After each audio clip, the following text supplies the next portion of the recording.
காயல்பட்டினத்தில் திருச்செந்தூர் வட்டார அனைத்து பள்ளி மாணவ மாணவிகளுக்கான தடகள போட்டி.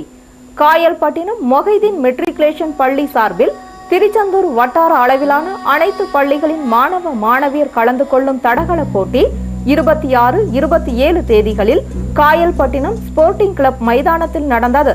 இப்போட்டியின் முதல் நாளில் 26ஆம் தேதி பெண்களுக்கான போட்டியினை மொஹிதீன் பள்ளி தாளாளர் RS அப்துல் காதர் ஒலிம்பிக் தீபம் ஏற்றி தேசிய கொடியேற்றி போட்டிகளை துவக்கி வைத்தார்.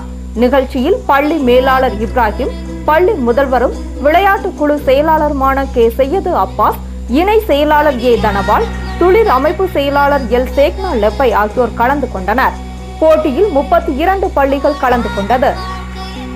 மாலையில் மாணவிகளுக்கு பரிசு வழங்கும் நிகழ்ச்சிக்கு முன்னாள் நகர்மன்ற தலைவி ஏ வகிதா தலைமை தாங்கினார்.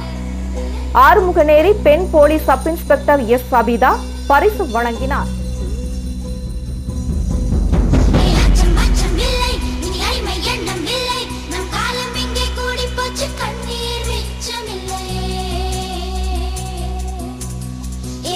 அச்சம்